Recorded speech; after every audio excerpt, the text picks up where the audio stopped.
మన సౌత్ ఆంధ్ర టీవీకి స్వాగతం। ఈరోజు వార్తల్లో అనంతపురం జిల్లా రాయదుర్గం పట్టణంలోని వైసీపీ ఎమ్మెల్యే అభ్యర్థి మెట్టు గోవిందరెడ్డి నివాసం వద్ద ఏర్పాటు చేసిన కార్యకర్తల విస్తృత స్థాయి సమావేశం శనివారం భారీ ఎత్తున ప్రారంభమైంది।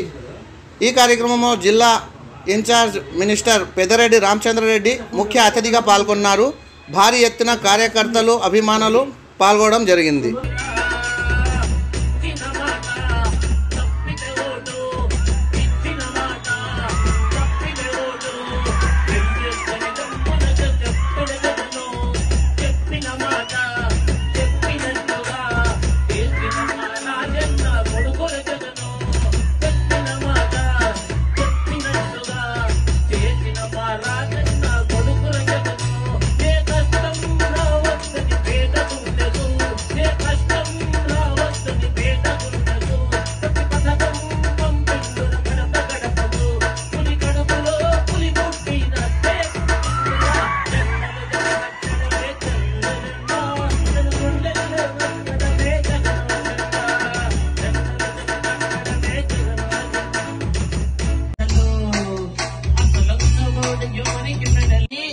కోడి చికెన్ సెంటర్ కాడికి పోయి తొడ కొట్టిందంట। కోడి చికెన్ సెంటర్ కాడికి పోయి తొడ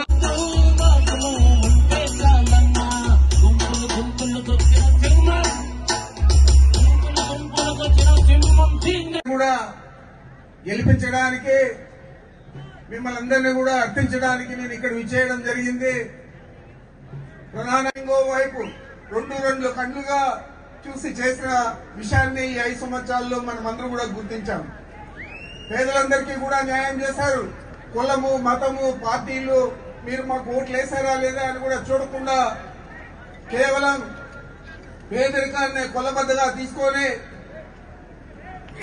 పేదలందరికీ సమన్యాయం చేయడం జరిగింది। అన్ని సంక్షేమ పథకాలు కూడా తెలుగుదేశం పార్టీ అధికారంలో ఉన్నప్పుడు జన్మభూమి కమిటీలు ఇందాక మన శంకర్ నారాయణ గారే చెప్పారు। ఆ కమిటీల్లో సభ్యులు ఎవరు? తెలుగుదేశం పార్టీ కార్యకర్తలు। వారు ఎవరికి ఇస్తారు? తెలుగుదేశం పార్టీ వారికి, లేదా వారి బంధువులకు, లేదా ఎవరైనా డబ్బులు ఇస్తే వాళ్ళకి ఇచ్చేవారు। అది కూడా అరాకుర పెన్షన్, అరాకుర ఇండ్లు కానీ।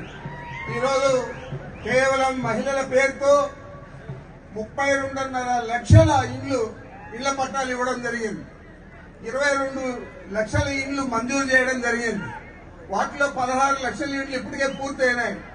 అదేవిధంగా పెన్షన్ల విషయానికి వస్తే అర్హులైన ప్రతి ఒక్కరికి అది ఆదివారమైనా పండుగ రోజైనా 1వ తేదీ వస్తే చేయడం జరిగింది అని అడుగుతా ఉన్నాను।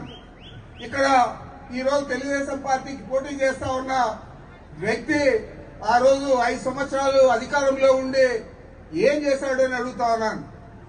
ఎక్కడా కూడా అభివృద్ధి లేదు। ఈరోజు గోవింద్ రెడ్డి గారు ఒక విలక్షణ వ్యక్తి।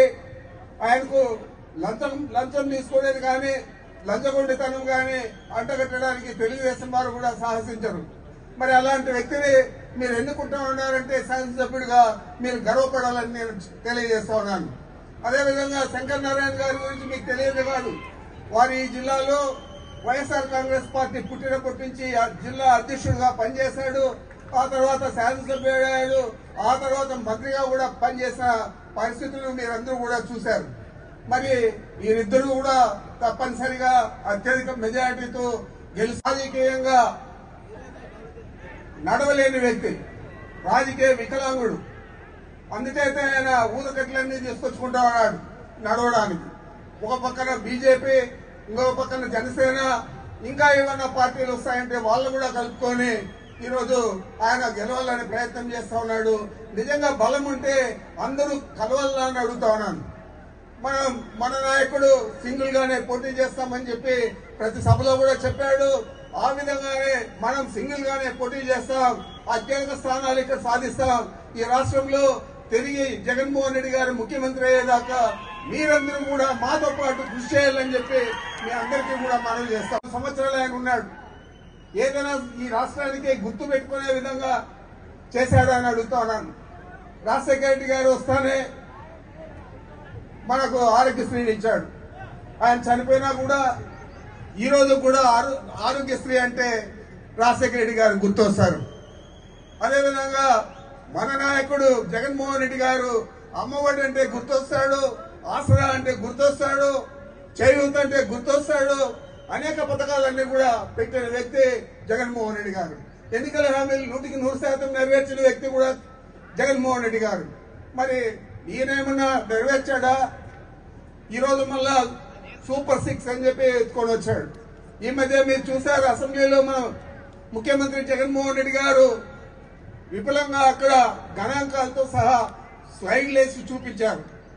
ఆ వాటిల్లో చూస్తే అధికంగా ఇంకా మన రాష్ట్రానికి 2,50,000 కోట్లు ఈ సూపర్ 6 అమలు చేయడానికి కావాలి. మరి ఇది వీలైతుందా అని అడుగుతా ఉన్నాను. లేదా గతంలో ఎప్పుడైనా అమలు చేసావా అని అడుగుతా ఉన్నాను. గత ఎన్నికలు 2014లో ఏమేమి మాటలు చెప్పారు? 600 హామీలు, 100 పేజీల మేనిఫెస్టో.